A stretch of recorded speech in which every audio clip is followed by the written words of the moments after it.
कक्षा 9वीं वाले विद्यार्थियों को यहाँ पे मैं आईएमपी प्रश्न बता देता हूँ। आप इन सभी प्रश्नों की अच्छे से तैयारी करना। फिलहाल इन सभी की तैयारी मैं आपको खुद करा रहा हूँ, तो दिक्कत नहीं है। बस इसे याद करना है और मैं जैसे बताऊँगा उस तरह से आपको क्या करना है, इसे याद करके अपने दिमाग में रखना है। ठीक है? और आपके पास जो भी अ, बुक हो, गाइड हो, ठीक है? इन प्रश्नों को आपको टिक करके रखना है। तो चलो शुरू करते हैं। तो देखो पहला प्रश्न क्या है यहाँ पे। पहला प्रश्न है, सर्प एवं कछुए को एक साथ रखने का क्या आधार है। आधार क्या है भाई, सर्प और कछुओं को एक साथ क्यों रखा जाता है। तो देखो इसके कुछ कारण है। पहला हो सकता है नमी युक्त त्वचा। ठीक है, दोनों के में क्या है, नमी युक्त त्वचा का अभाव होता है। ठीक है, और इनकी त्वचा पर बाल नहीं होते हैं, इसलिए सर्प और कछुओं को एक साथ रखा जाता है। समझ में आ गया। दूसरा प्रश्न, ऐसे 5 पौधे के नाम बताइए जिनके बीजों में 2 बीज पत्र पाए जाते हैं। 2 बीज पत्र पाए जाने वाले पौधे जैसे कि चना है, मटर है, मूंग है, आम है, नीम है। ठीक है, अधिकतर हम कहते हैं 2 बीज पत्र वाले पौधे जो होते हैं वो दलहन फसल होता है। तो दलहन फसल आप लोग जानते हो, जैसे कि अरहर है, चना है, दलहन है ना, मसूर है, मूंग है, तिलहन भी आ रहा है कुछ कुछ। ठीक है, तो ऐसे फसलों को हम क्या कहते हैं, द्विबीजपत्र पौधे कहते हैं। ठीक है, तो सिंपल शब्दों में भी मैं आपको समझा दिया। ठीक है, आगे देखो, द्विनामकरण पद्धति के जनक का नाम बताइए। तो जनक का नाम आप एक शब्दों में याद कर सकते हैं, कैरोलस लिनियस। ठीक है, कैरोलस लिनियस जो है द्विनामकरण पद्धति के जनक है। चौथा प्रश्न देखो, शैवाल एवं फफूंद में एक अंतर बताइए। तो शैवाल और फफूंद में अंतर क्या होता है। शैवाल जो होता है वह स्वयंपोषी होता है। ठीक है, स्वयंपोषी का मतलब होता है कि शैवाल जो है अपना भोजन स्वयं बनाते हैं, जैसे कि पेड़ भी बनाता है अपना भोजन स्वयं, सेम शैवाल भी अपना भोजन स्वयं बनाता है। ठीक है, लेकिन फफूंद जो है वो अपना भोजन नहीं बनाता है। क्यों नहीं बनाता है, क्योंकि फफूंद जो है मृतोपजीवी है। अब मरने वाले जो जीव है जिसकी हो जाता है उनको खा अपना पेट भर समझो। ठीक है, तो वही क्या होता है, भोजन है। इसीलिए इसे हम कहते हैं सड़े भोज्य पदार्थों से पोषण प्राप्त करते हैं। इसके बाद देखो यहाँ पे है, फजाई जगत के कोई 2 विभेदक लक्षण लिखिए। ठीक है, 2 विभेदक लक्षण क्या क्या हो सकता है। पहला देखो, पहला विभेदक लक्षण में आपको लिखना है, इस जगत के जीव एक कोशिकी एवं बहुकोशिकी यूकेरियोटिक व विषमपोषी होते हैं। दूसरा आपको क्या है, इसकी कोशिकाओं में हरित लवक नहीं पाया जाता। इसके बाद पे पे देखो कारण में है म्यूर, एग्रिक्स, राइजोबियम। ठीक है, और यहाँ एस्परजिलस, पेनिसिलियम। ठीक है, तो ये सब चीज पाया जाता है। ठीक है, आगे देखते हैं। इसके बाद देखो, वर्गीकरण की आवश्यकता क्यों पड़ती है। तो वर्गीकरण की आवश्यकता क्यों पड़ती है, तो यहाँ पे देख सकते हो इसका उत्तर। पहला है, वर्गीकरण की आवश्यकता इसलिए पड़ती है क्योंकि जीवों में समानताओं एवं विभिन्नताओं के आधार पर कई समूहों एवं उप समूहों में विभाजित करके वर्गीकरण किया जाए तो अध्ययन में सरलता होता है। ठीक है, दूसरा देखो क्या है, जीवों के विकास क्रम के बारे में पता चलता है, और तीसरा जीव विविधता का पता चलता है। तो ये 3 कारण है, इसको आपको याद करने हैं। इसके बाद देखो यहाँ पे आते हैं, यहाँ पे है उभयचर एवं सरीसृप में कोई 2 अंतर लिखिए। ठीक है, 2 अंतर लिखना है। पहला देखो, उभयचर क्या होता है और सरीसृप क्या होता है, पहले हम इसे जानेंगे। ठीक है, उभयचर और सरीसृप, चलो यहाँ पे देख लो। उभयचर में जैसे कि उभयचर जैसे कि मेढक है, ठीक है, जो पानी में भी रह सकता है और स्थल में भी रह सकता है, इसे हम कहते हैं उभयचर। सरीसृप भी सेम है, कुछ जो सांप है वो जल में रह सकता है, उनमें से कुछ ही है ना, सभी नहीं। और अधिकतर जो है ये थल में ही रहता है, मतलब स्थल में ही रहता है। तो यहाँ पे उभयचर के बारे में जान लेते हैं। उभयचर की त्वचा नमी युक्त होता है। दूसरा है, इनमें नाखून नहीं पाए जाते। जैसे कि उदाहरण मेढक, टोड। इसमें सरीसृप में नमी युक्त त्वचा का अभाव होता है। ठीक है, इनमें नाखून पाए जाते हैं सरीसृप में, जैसे छिपकली, सांप, कछुआ। ठीक है, आगे देखो। फंजाई की कोशिकाओं में कोशिका भित्ति पाई जाती है, फिर भी उन्हें प्लांटी जगत के अंतर्गत नहीं रखा जा सकता। क्यों? क्योंकि क्यों? कोई एक कारण लिखिए। ठीक है, उत्तर देखो। फंजाई की कोशिकाओं में कोशिका भित्ति पाई जाती है, फिर भी इन्हें प्लांटी जगत के अंतर्गत नहीं रखा जा सकता, क्योंकि यह परपोषी विषमपोषी जीव होते हैं और इनकी कोशिकाओं में हरित लवक नहीं पाए जाते। हरित लवक का मतलब होता है क्लोरोप्लास्ट। ठीक है, आगे देखो। कारण में क्या लिखना है आपको? कारण में लिखना है ये फंजाई सूर्य की प्रकाश की उपस्थिति में प्रकाश संश्लेषण की क्रिया कर भोज्य पदार्थों का निर्माण नहीं कर पाते, इसी कारण इसे पादप जगत या प्लांटी जगत में नहीं रखा गया है। इसके बाद देखो 5वां प्रश्न। द्विनाम पद्धति से आप क्या समझते हैं? इनके अंतर्गत जीवों के नाम किस प्रकार लिखे जाते हैं? कोई 2 उदाहरण दें। तो उत्तर में क्या लिखना है आपको? देखो, 2 उदाहरण की बात कर रहे हैं ना, तो पहले तो हमें द्विनाम पद्धति के बारे में बताना है। तो द्विनाम पद्धति के बारे में देख लेते हैं क्या होता है भाई। संसार में समस्त जीवधारियों के भिन्न भिन्न नाम होते हैं, परंतु प्रत्येक जीव एक ही वैज्ञानिक नाम होता है। जैसे कि मनुष्य का अगर नाम लेते हैं तो होमो सेपियंस, पता होगा ना। तो वैज्ञानिक नाम से संसार भर के वैज्ञानिक जीवों से परिचित रहते हैं। कैरोलस लिनियस ने अपनी पुस्तक फिलासोफिका बॉटानिका, ठीक है, इसे रिलीज कब किया गया था? 1751 में द्विनाम पद्धति दिया था। इस पद्धति में वंश का नाम पहले लिखा जाता है, फिर जाति का नाम लिखा जाता है। ठीक है, वंश और जाति। अब देखो उदाहरण में कैसे लिखना है, वंश और जाति को बता रहा है यहाँ पे। ठीक है, तो मेढक का वैज्ञानिक नाम देखो राना ट्रिगिना है। इसे तिरछे अक्षरों में देखो, पहले राना लिखा गया है, उसके बाद क्या लिखा गया है? ट्रिगिना।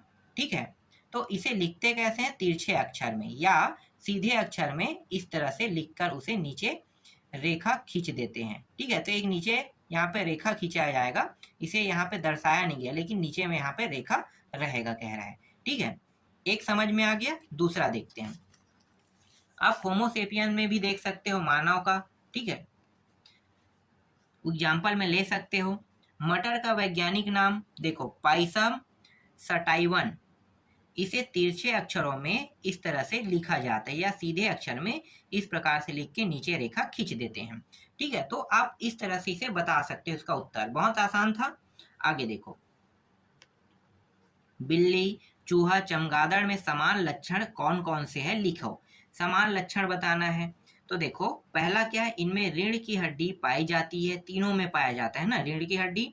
दूसरा क्या है? ये बहुकोशिकीय यूकैरियोटिक एवं विषमपोषी होते हैं। इनकी कोशिकाओं के चारों ओर कोशिका भित्ति नहीं पाई जाती। इनकी कोशिकाओं में हरित लवक नहीं पाया जाता। 5वां है, इनमें प्रचलन अंग पाए जाते हैं। ठीक है, तो ये आसान प्रश्न है सभी के सभी, इसका उत्तर भी आसान है। फिर देखो 7वां प्रश्न। 7वां क्या कह रहा है? एंजियोस्पर्म पौधे के 3 विशिष्ट लक्षण बताइए। पहला है एंजियोस्पर्म जननांग पुष्प होते हैं। दूसरा है इनमें परागण वायु, कीट, जल तथा जंतुओं द्वारा होता है। तीसरा, इनमें दोहरा निषेचन पाया जाता है। ठीक है, आगे देखो। टेरिडोफाइटा समूह के 3 विशिष्ट लक्षण बताइए। पहला है मुख्य पौधा बीजाणु द्विबद्ध होता है। युग्म कोटिबद्ध अवस्था अल्प समय के लिए होता है। और तीसरा है पौधे को जड़, तना, पत्ती में विभाजित किया जा सकता है।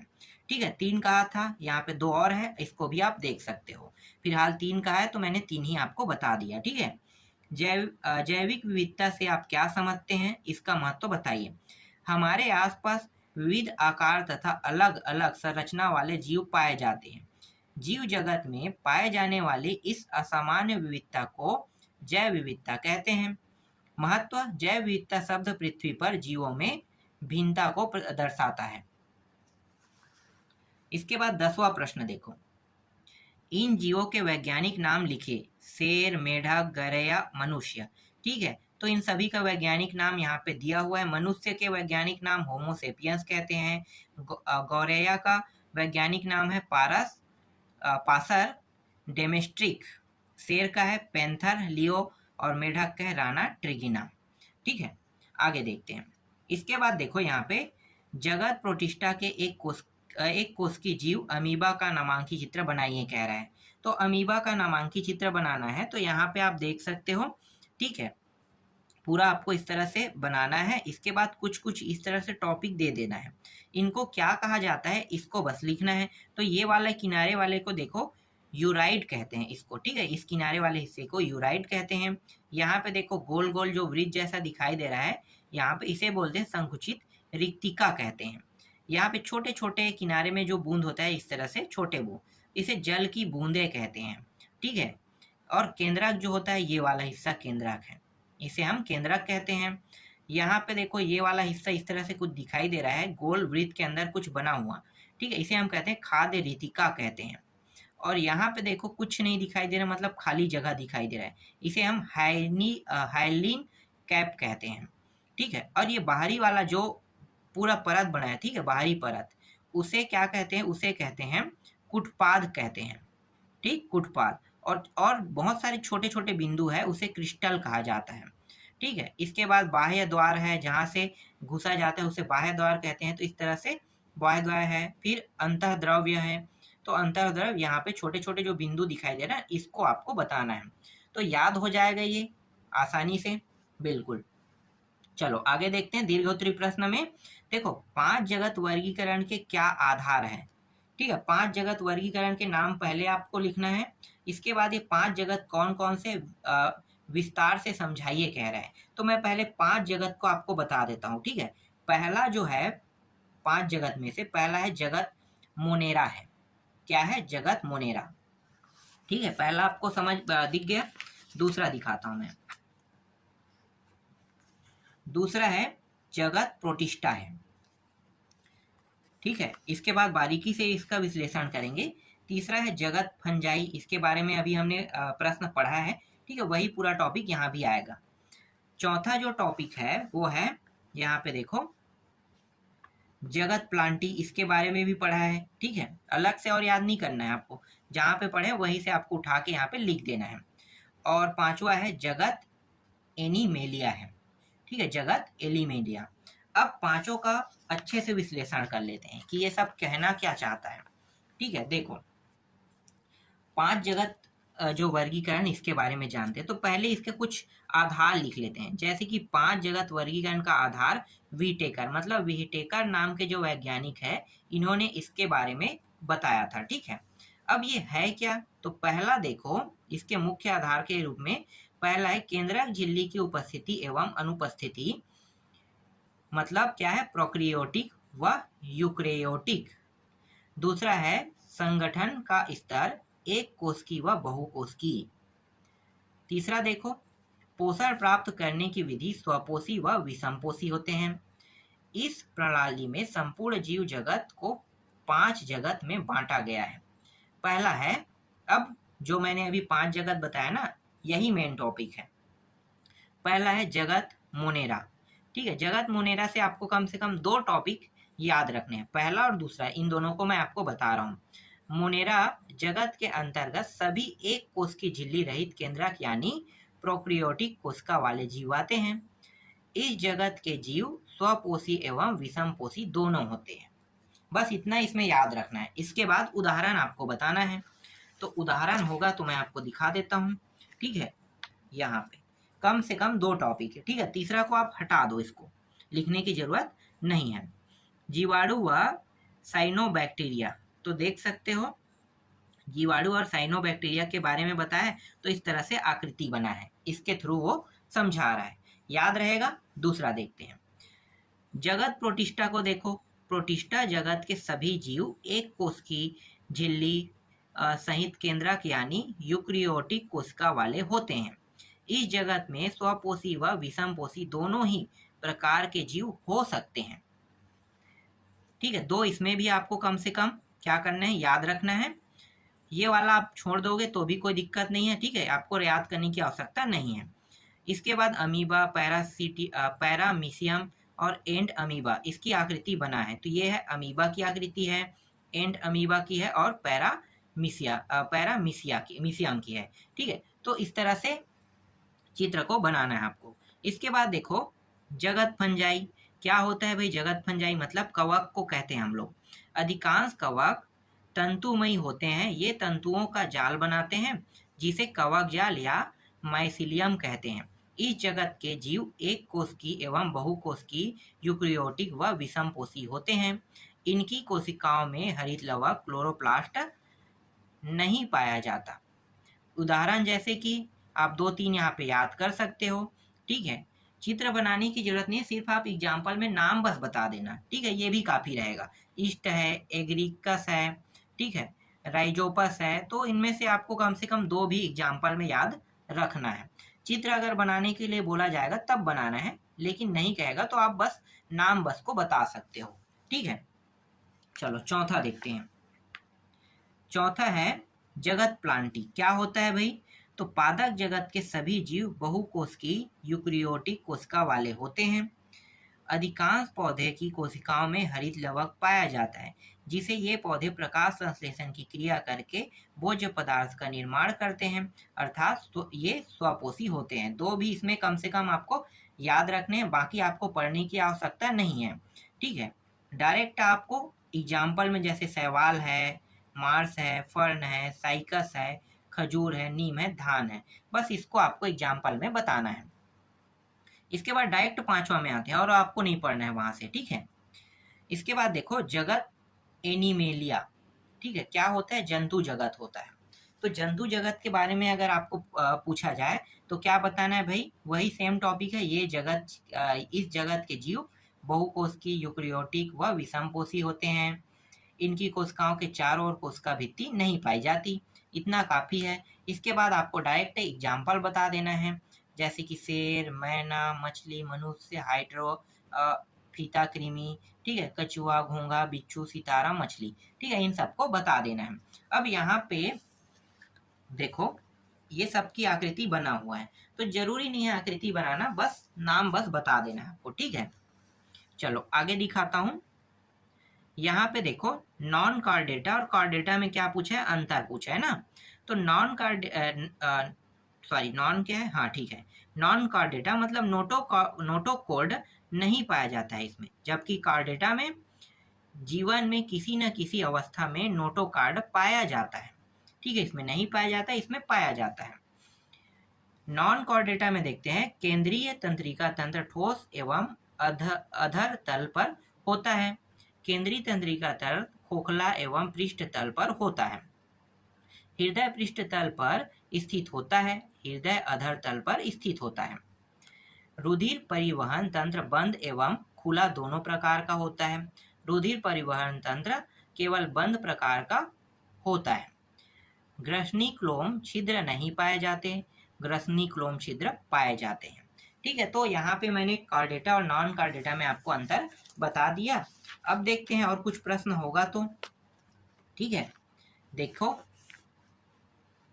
यहाँ पे है आधार बदल जाने पर वर्गीकरण का स्वरूप भी बदल जाता है। इस कथन से आप सहमत है या नहीं? कारण बताइए, ठीक है। तो यहाँ पे देख सकते हो क्या बताया, केंद्रक झिल्ली की अनुपस्थिति एवं उपस्थिति पहला टॉपिक, संगठन का स्तर और पोषक प्राप्त करने की विधि, 3 टॉपिकों के बारे में बताया गया है और इन्हीं तीनों टॉपिकों से आपको समझाना है, ठीक है। तो कैसे? तो देखो यदि जीवों में इस आधार को बदल दिया जाए तो सभी निम्न वर्ग के जीव, जैसे कि उदाहरण में निम्न वर्ग के जीव क्या है? एक कोशिकी और मोनेरा है, आदि में बहुकोशिकी एवं विशिष्ट लक्षण वाले हो जाएंगे तथा यूकेरियोटिक जीव में प्रारंभिक लक्षण प्रकट हो जाएंगे।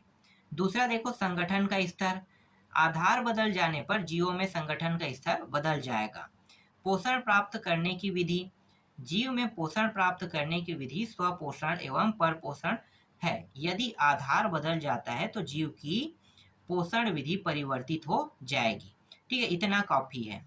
इसके बाद डायरेक्ट आते हैं चौथा प्रश्न। देखो जिम्नोस्पर्म और एंजियोस्पर्म में अंतर आपको बताना है। तो अंतर अगर आपको लिखना है तो इसके बारे में क्या लिखोगे? बीजों में बीजावरण नहीं पाया जाता, बीजों में बीजावरण पाया जाता है। इसमें नर एवं मादा प्रजनन अंग शंकु के रूप में पाए जाते हैं। नर एवं मादा प्रजनन अंग पुमग एवं जयांग के रूप में पाया जाता है। जाइलम में वाहनिया एवं फ्लोएम में सहकोशिका नहीं पाया जाता। जाइलम एवं वाहनियों में एवं फ्लोएम में सहकोशिका पाया जाता है। बीजांड अंडाशय द्वारा घिरा नहीं रहता, बीजांड अंडाशय द्वारा घिरा रहता है।